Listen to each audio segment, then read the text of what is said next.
Hi guys, welcome back to my channel শতাব্দী ব্লগে সবাইকে স্বাগত জানি। আজকে ব্লগটা আমি শুরু করছি। আশা করছি তোমরা ভালো আছো, আমিও খুব ভালো আছি। তো দেখো, এখানে আমি সকালবেলা স্নান করে চলে এসেছি। আর এখন আমি যাব আমাদের বাড়িতে মালসা ভোগ হবে। আর রাত্রে হবে কীর্তন। তো মালসা ভোগের সেই যে জোগাড়গুলো করতে হবে সেগুলোই করতে এখন যাব। ফল বানানো আর প্রসাদ যেগুলো সব কিছু আছে এইগুলো বানাতে যাব। তো দেখো, আমি কিন্তু চলে এসেছি এখানে। আর এখানে এসে কিন্তু আমার ফলগুলো বানানো হয়ে গেছে। তো ফলগুলো আমিই বানিয়েছি। আর আমাদের বাড়িতে মালসাভোগে এরকম ছোটো ছোটো করেই ফল বানিয়ে দেওয়া হয়। তো ভিডিওটা আমি করতে পারিনি যখন ফলটা বানাচ্ছিলাম। তো ফলটা বানানোর পর আমি ভিডিওটা করে রেখেছিলাম তোমাদের সাথে শেয়ার করব তার জন্য। আর যেহেতু বাড়ির পুজো ভিডিও করা সম্ভব না, আমি আগের ব্লগেই তোমাদেরকে বলেছি। আর এখানে দেখো লুচি বানানো হয়েছে ভোগে দেওয়ার জন্য। এখানে নাড়ু বানানো হচ্ছে 2 রকমের। আর আরও অনেক কিছু আছে, সেগুলো দেবে। তো এখানে দেখো মালসাগুলো সাজানো হচ্ছে। যেহেতু ভোগ নিবেদন না করার মানে করার আগে এভাবে নাকি ভিডিও করতে নেই। আমাকে তো গোসাই বাবা বললো যে তুমি এখন ভিডিও করো না। তার জন্য আমি বেশি ভিডিও করিনি, যেটুকু হালকা করেছি তো সেটাই রেখে দিয়েছি। আর এখন দেখো, এখানে নগর ভ্রমণ থেকে চলে এসছে। এসে দেখো এখানে বাড়িতেও সবাই নাচ করছে। তো এরপর আমাদের মালসাভোগের গান শুরু হবে। তো দেখো, এখানে কিন্তু আমাদের অঞ্জলি দেওয়া হয়ে গেছে। আর এখানে আরতিগুলো হচ্ছে। আর সবাই এখানে দেখো আর কত সবাই এসছে। এবার মালসাভোগের গান শুনতে এসছে আমাদের বাড়িতে। খুব আনন্দ হয় আমাদের বাড়িতে। আর দেখো, এখানে মালসাভোগের কিন্তু যে আরতিগুলো হয় সেগুলোই কিন্তু এখন হচ্ছে একটা পর একটা। তোমরা ভিডিওটা দেখতে থাকো, তোমাদের খুব ভালো লাগবে। তো এবার দেখো, এখানে কিন্তু পাখা দিয়ে যে আরতি করে না, সেগুলোই করছে। আর আমি একটু দূর থেকে ক্যামেরা করলাম, তোমাদের সাথে শেয়ার করব তার জন্য ভাবলাম তোমাদেরকেও একটু শেয়ার করি আমাদের বাড়িতে কেমন পুজো হয় সেটাই।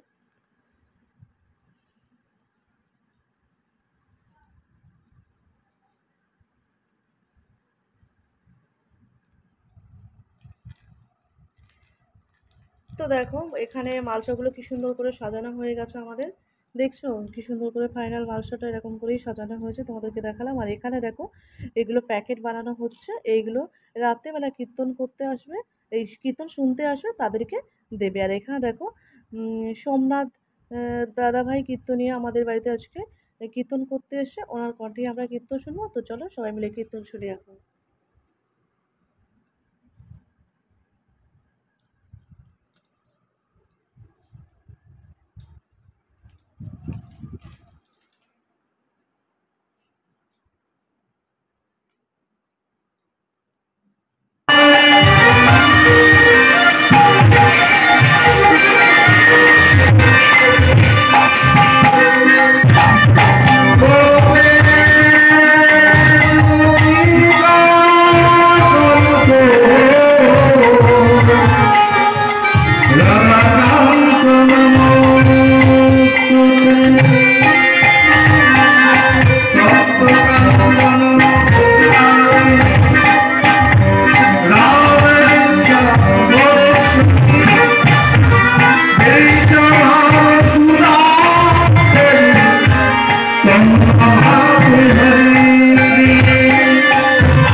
গণ্ডকী কে ছিলেন?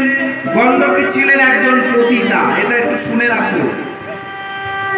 অনেকে মিথ্যা কথা বলে বেড়ায় যে তুলসীর জন্য শালগ্রামে পরিণত হয়নি, গণ্ডকীর জন্য হয়েছে। না, অভিশাপ পেয়েছিল তুলসীর কাছ থেকে শ্রীহরি নারায়ণ। কেন পেয়েছিল জানবো, এটা আমি শুনেছিলাম। পরবর্তীকালে গণ্ডকী, সেই গণ্ডকী কে ছিল? একজন পতিতা ছিল, যার স্বভাব ছিল পতিতা বৃত্তি করা। কিন্তু সে পতিতা বৃত্তি করতো কেমন করে? যে পুরুষটাকে রাতের বেলা ঘরে ঢোকাতো তাকে সর্বপ্রথম স্বামী হিসাবে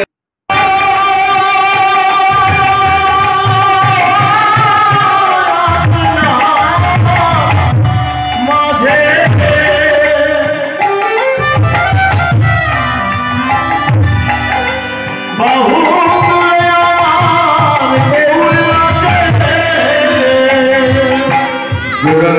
ভয়ে সোনার নূপুর বাজে বাজে বাজে পুরনা ভয়ে সোনার নূপুর বাজে বাজে বাজে সোনার নূপুর বাজে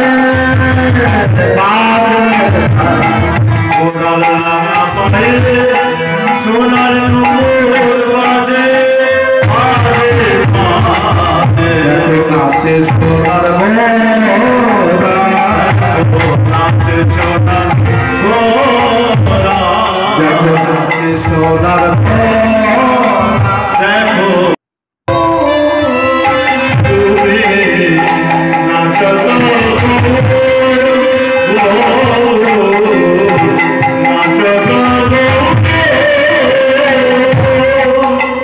তুমি নাচ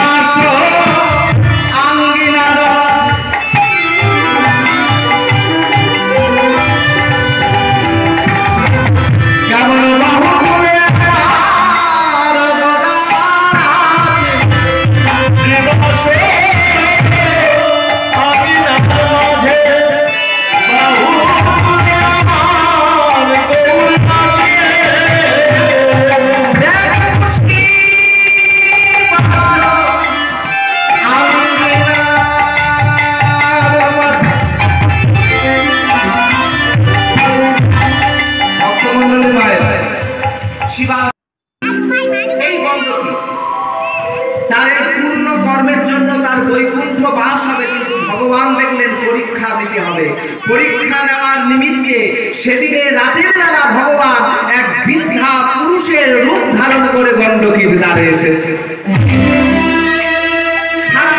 কেউ আসে না, যখন বৃদ্ধা পুরুষের বেশ করে ভগবান এসেছে শ্রীহরি নারায়ণ পরীক্ষা দিবে, তুমি কেমন পতি সেবা করো সেই পরীক্ষা দিতে হবে আজ গণ্ডকী তোমার। ভগবান পরীক্ষা নেন। যারা বলে যে আমি এত ভগবানকে ডাকি কিন্তু এত কষ্ট কেন আমার, ভগবানকে ডাকলে কষ্ট হয়, তার কারণ কি? সোনার গয়না থেকে যদি খাঁটি সোনা বার করতে হয় তাকে কি করতে হয়? আগুনেতে হিট দিতে হয়।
হিড়িম্বার কোলে শুয়ে থেকে বলছে, ঠাকুরমা তোমার কাছে না আমার একটা জানার বিষয়বস্তু আছে। কি রে ভাই, কি জানতে চাস তুই? আমাদের মানব জীবনের উদ্দেশ্য কি? এই প্রশ্নটা কোনোদিন আমরা কেউ করি না। আমাদের মানব জীবনের উদ্দেশ্য কি? যখন বলেছে আমাদের মানব জীবনের উদ্দেশ্য কি, তখন হিড়িম্বা বলছে, ভাই রে, আমাদের মানব জীবনের দুটো প্রধান উদ্দেশ্য আছে। একটা হলো ভগবানের চরণ অসহায়কে সহায়তা করা। যারা অসহায় তাদের সহায় হতে হবে। কিরকম অসহায়কে সহায়তা করি আমরা? আমরা করি কি?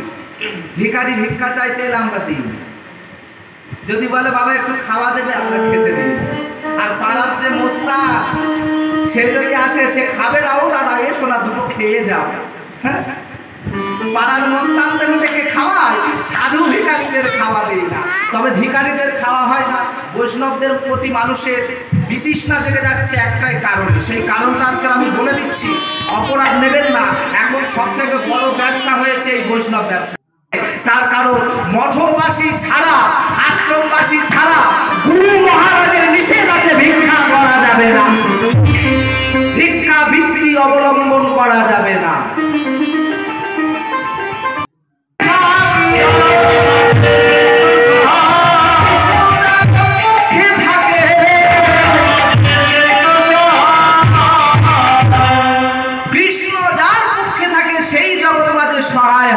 আর বাকি ওরা সবাই অসহায়, বলে তাই আমি অসহায়ের পক্ষ নেব। বলে বাবা বাবা ভালো কথা। তা তুমি কত বড় বীর আমি একটু দেখতে চাই, আমার মনে কৌতূহল আছে। বলে দেখবে, তাহলে চলো ওই বটবৃক্ষের পাতাগুলো আছে, তুমি আমার চোখ বেঁধে দেবে, আমি একটা তীর নিক্ষেপ করব, বটবৃক্ষের পাতা সব একে একে ছিদ্র। বলে তাই? হ্যাঁ। এই বলে ভগবান নিয়ে গেছে, বর্বরিককে নিয়ে গিয়ে চোখটা বেঁধে দিয়েছে। এমন সময় বটগাছের একটা পাতা খসে পড়ছে, ভগবান সেটাকে পা দিয়েছে। বর্বরিক একটা তীর মেরেছে যখন, একে একে বটবৃক্ষের সমস্ত পাতাগুলো ছিদ্র হয়ে গেছে। ছিদ্র হয়ে গিয়ে এইবারে সেই তীর এসে গোবিন্দের চরণে ঘুরছে, ঘুরতে ঘুরতে ঘুরতে ঘুরতে একেবারে গোবিন্দের চরণে আঘাত করেছে। যেই না আঘাত করা সঙ্গে সঙ্গে গোবিন্দের রূপ ধারণ করে চিৎকার করে ডেকে উঠলেন সুদর্শন।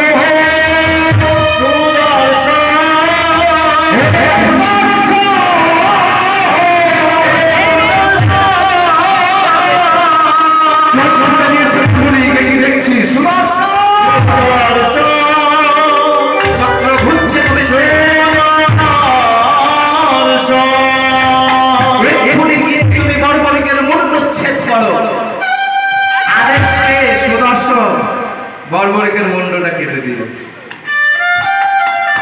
কিন্তু কৃষ্ণ ভজন করা দেহ এত সহজে তো শেষ হয় না, কৃষ্ণ ভজন করা বদন এত সহজে তো নষ্ট হয় না। তাই দেখবে যারা প্রসাদ ভোজী আছেন না, তাদের মুখাগ্নি হয় না। কেউ আঘাত করে সেদিনে তোমার দেহ আর দেহ থাকবে না, প্রাণ বায়ুখানা বেরিয়ে চলে যাবে। বর্বরিক বললেন, গোবিন্দ আমার বড় ইচ্ছা আমি কুরুক্ষেত্রের যুদ্ধ দর্শন করব। বর্বরিকের কাটা মুন্ডখানা বটবৃক্ষে বেঁধে দেওয়া হয়েছিল, সেখান থেকে বর্বরিক কুরুক্ষেত্রের যুদ্ধ দেখেছিল। বর্বরিককে গোবিন্দ আশীর্বাদ করেছিলেন যে হে বর্বরিক, আজকের তোমার উদ্দেশ্যের জন্য তুমি জগৎ মাঝে খাটু সামনে প্রকাশ হবে, খাটু সামনে তুমি শরীর মাটিতে পূজা পাবে।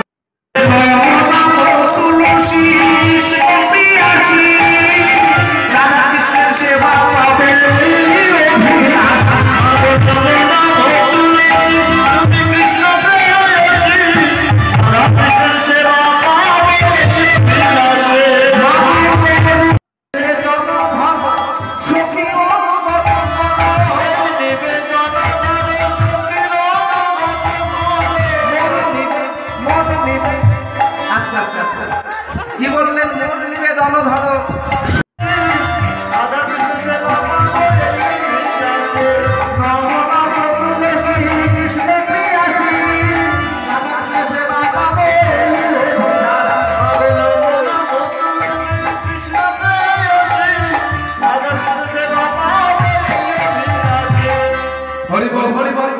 তাই আসুন শ্রবণ করি সেই লীলা কথা। কেন বা তিনি বৃক্ষরূপে বিরাজীন হলেন? জগৎ মাঝে এত বৃক্ষ থাকার পরেও কেন তুলসী বৃক্ষের স্থান সর্বোচ্চ হল?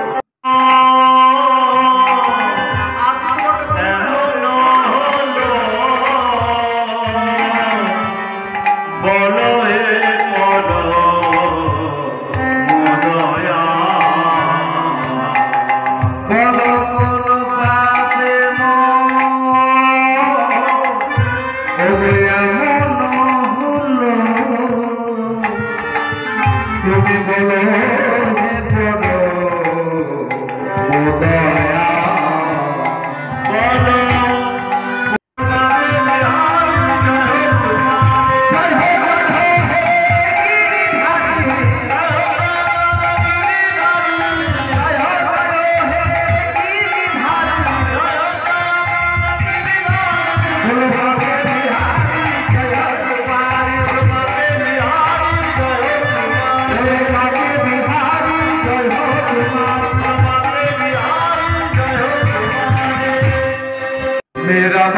পাচ্ছি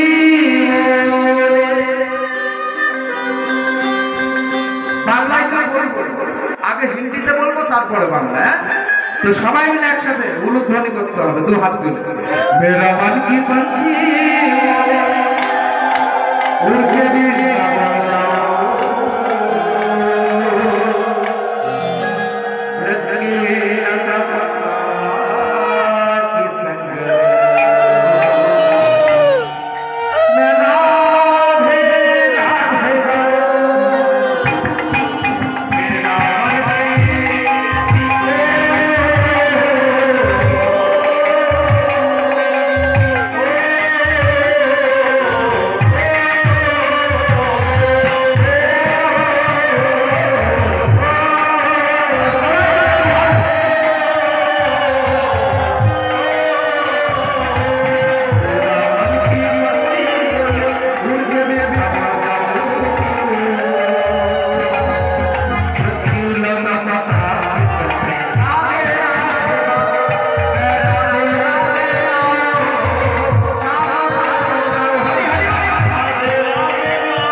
গোবিন্দকে আরতি করে যখন ঘরের মধ্যে ঢুকিয়েছে, সেদিনে গোবিন্দ আমার সাথে বেরিয়েছে।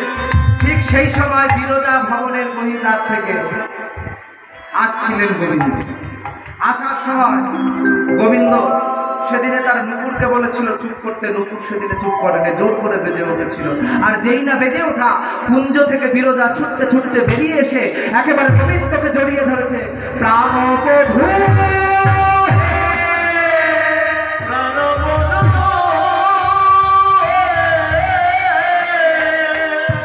যখন তোমায় পেয়েছি আজ আমি আর তোমায় ছাড়ব না, আমি আজ তোমায় ছাড়ব না, আজ তোমায় ছাড়ব না। তোমায় বলছি নিত্যদিন তুমি এই রাস্তা দিয়ে যাও, নুপুরের ধ্বনি করতে করতে যাও, আমরা শুনি, আমি শুনি, আমার বড় ইচ্ছা আমি তোমাকে সেবা দেব। বিরজা মনে মনে চিন্তা করছে, আমার জীবনে বড় ইচ্ছা অমাবস্যা পূর্ণিমার যুগল চাঁদ আমি একসাথে এক আকাশের নিচে দর্শন করব। সম্ভব? অমাবস্যার চাঁদ 15 দিন পরে পূর্ণিমার চাঁদ ওঠে, তাই না বাবা?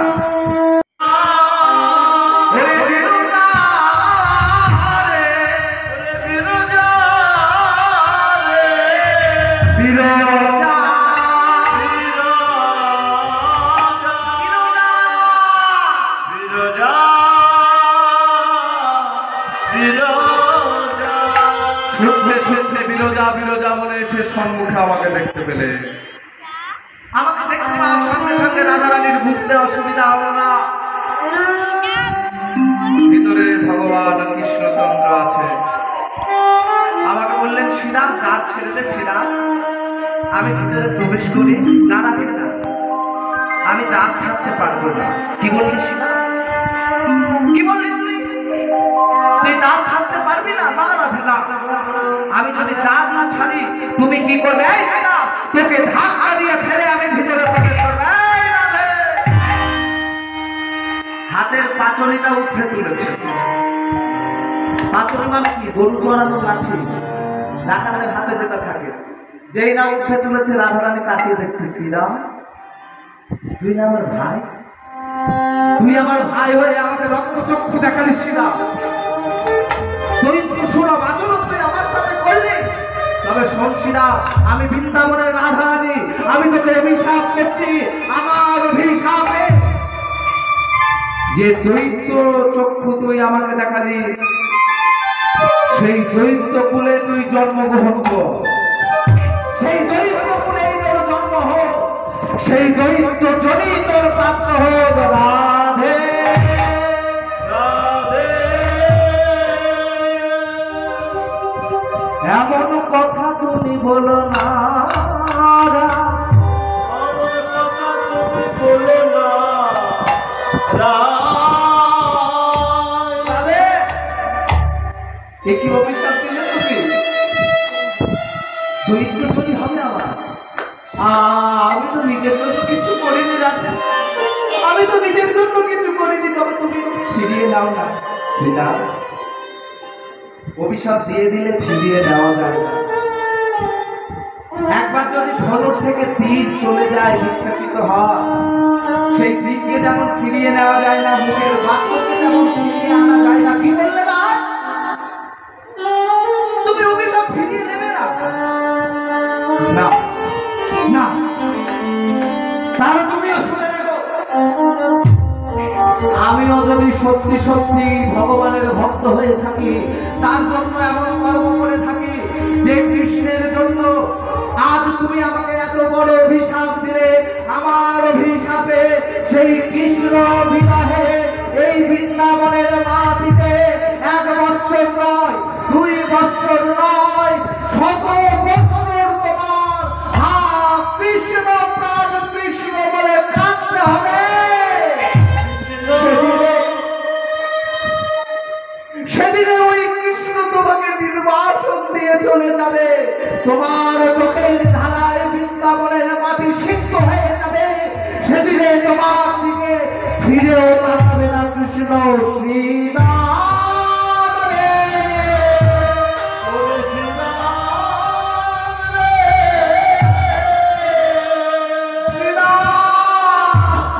শ্রীরাম রে। ওরে শ্রীরাম রে। তুই আর অভিশাপ খুঁজে পেলি না শ্রীরাম? তুই আর অভিশাপ খুঁজে পেলি না শ্রীরাম? আমি এক বিন্দু গোবিন্দকে না দেখলে মনে হয় আমি কখনো আমার বধূকে দেখিনি। তাকে দেখবো বলে গড়া কলসির জল ফেলে দিয়ে যমুনায় জল আনার আছে। আমি ভগবানের কাছে প্রার্থনা করি আমার চোখের পাতাটা কেন দিল? সেই বধূকে 100 বছর আমি কেমন করে বাঁচব? আমাকে বাঁচতে দাও, আমাকে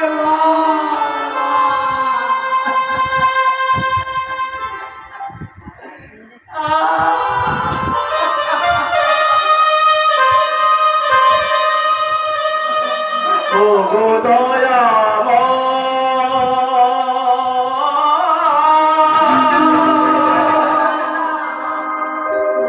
আমি কি তোমার নয়? আমি বাঁচব না। তবে কেন এত ব্যথা? আমি বাঁচব না। তবে কেন এত ব্যথা? ও গো আমি কি তোমার নয়? তবে কেন এত ব্যথা? তবে কেন এত ব্যথা?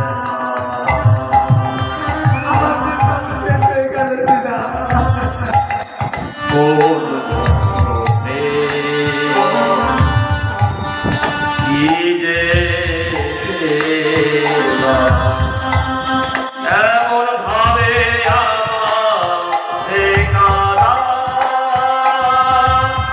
এমন ভাবে আমাকে কাঁদা। ও গো দয়া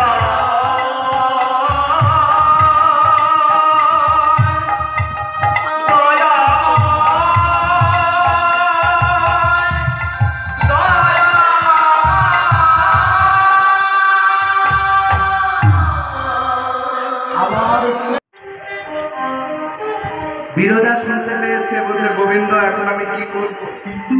মহিদ্বারে শ্রীমতী রাধারানী, এখন আপনি আমাকে বলুন বিরোধা, তাহলে এক কাজ করো, তুমি নদী হয়ে বয়ে যাও, কিন্তু প্রভু তুমি, আমি তোমার বুকের উপরে সর্প হয়ে বিরাজমান করব। বিরোধা নদী হয়ে কলকল করে চলেছে, আর এদিকে গোবিন্দ সর্প হয়ে বিরোধার বুকের উপরে। শ্রীমতী রাধারানী প্রবেশ করে যখন দেখেছে, চিৎকার করে বলে উঠলেন, বিরোধা বিরজা আমার সাথে তুই করলি ছলনা। করলি ছলনা। সব বিরোধা, আমি তোর অভিশাপ করছি, যেমন আমার সাথে ছলনা করলি তুই, তেমন এক জনম নয়, 2 জনম নয়, 14 জনম তোকে নদী হয়ে বলতে হবে। তার পাশ দিয়ে শিলা হবে। চতুরের শিরোমণি সর্প হয়ে আমার সাথে, হ্যাঁ? তুমি ভগবান হতে পারো, আমি তোমার ভক্ত, দেখো আমি তোমার কি করি। এই বলে শ্রীমতী সেদিনে ময়ূরের রূপ ধারণ করেছে। ময়ূরের রূপ ধারণ করে উঠতে উঠতে গিয়ে ছো মেরে তুলে আনলেন সর্পরূপী কৃষ্ণকে।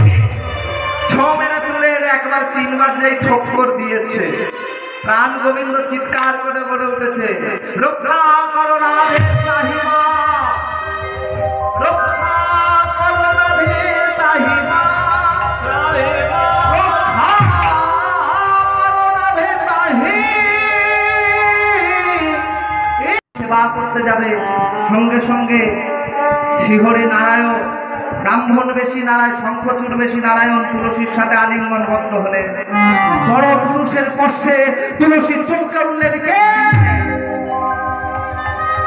কে আপনি? নিজ রূপে প্রকাশিত হন, আপনি যেই হন, আমি অভিশাপ করছি, শিলা হয়ে আমার সতীত্ব হরণ করলেন আপনি। আমার অভিশাপে যে পাষাণের ন্যায় আচরণ আপনি আমার সাথে করেছেন, সেই পাষাণে আপনি পরিণত হবে। ওজন পাথর। অসতীত্বের কীট যেমন আমাকে দংশন করবে, তেমন বজ্র কীটেও আপনাকে কুড়ে কুড়ে খাবে। শিহরি নারায়ণ নিজ রূপে প্রকাশিত হয়েছে। প্রভু, আপনি কেন তুলসী? তুমি তো চেয়েছিলে যেন তুমি আমাকে প্রতি রূপে লাভ করতে পারো, তোমার প্রতি শঙ্খচূড়, তার রূপে তো আমি এসেছি। কিন্তু প্রভু, আমাকে অসতী সাজানো না তুলসী। জগতে কেউ তোমাকে কোনোদিন অসতী বলবে না। ভোলানাথ, যুদ্ধ শুরু করো। প্রবল যুদ্ধ শুরু হয়ে গেল শঙ্খচূড় আর ভোলানাথের মধ্যে। সবাই স্তুতি গেয়ে উঠলে, তুমি চামালি জানা সেই জগৎ, তুমি জানা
স্বামীর কণ্ঠস্বর শুনে তুলসী কেঁদে উঠলেন, নারায়ণ, বৈধব্য পোশাকটা আমার চোখে দেখেছি। না তুলসী না, জগৎ মাঝে কেউ কোনোদিন তোমাকে বৈধব্য পোশাক পরাবে না। মৃত্যুর পর তোমার কেশ ও রাশি থেকে তৈরি হবে তুলসী বৃক্ষ, যা বৃন্দাবনী বৃক্ষ নামে জগৎ মাঝে খ্যাত থাকবে। তোমার হিসাবে আমি হব শালগ্রাম শিলা। আমার সেবা হবে তুলসী পত্র, তুলসী মঞ্জুরি দিয়ে। ভোলানাথ, শঙ্খচূড়ের দেহ আপনি সমুদ্রে নিক্ষেপ করুন। শঙ্খচূড়ের দেহে অস্থি থেকে তৈরি হবে শঙ্খ, যা সতী নারী সতীত্বের প্রতীক হিসাবে হাতে শঙ্খ রূপে বিরাজমান থাকবে। আর যে শঙ্খের ধ্বনি হবে মঙ্গল ধ্বনি। সন্ধ্যাকালে, প্রভাতকালে যখন কেউ তোমার সম্মুখে শঙ্খ ধ্বনি করবে, সেই সময় হবে শঙ্খচূড়ের সাথে তুলসীর মিলন। ওই সময়ে যদি কেউ কিছু প্রার্থনা করে, তার মনোবাসনা পূর্ণ হবে। তো সেই কথা মতো সন্ধ্যাকালে শঙ্খধ্বনি আর প্রভাতকালে শঙ্খধ্বনি, যে শঙ্খধ্বনি হলে শঙ্খচূড়ের সাথে তুলসীর মিলন হয়। ওই সময়ে যদি কেউ তুলসী মায়ের কাছে কিছু প্রার্থনা করে, তার ইচ্ছা পূরণ হয়। তাই শাখা বেড়ে গেলে তুলসী গাছের তলদেশে রাখা হয়। তো আসুন সবাই মিলে বলি, মহাসতী তুলসী কি, মহাসতী তুলসী কি, মহাসতী তুলসী কি। এবার সবাই মিলে একসাথে বলবো, তুলসী মহাদেব তুমি পরম জ্ঞানী, নমো নমো মঙ্গলা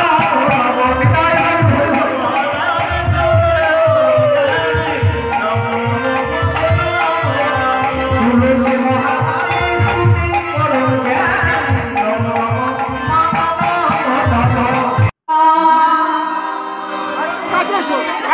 इंतजाम हो जाए,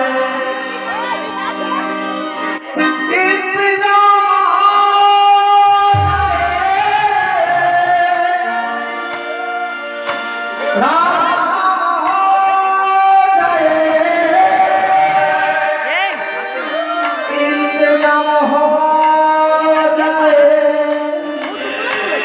राधा नाम हो সবাই বলে কিশোরী কো, কিশোরী কো।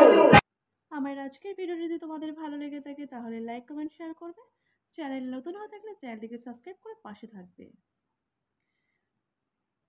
আমার সমস্ত বন্ধুদের অনেক অনেক ভালোবাসা।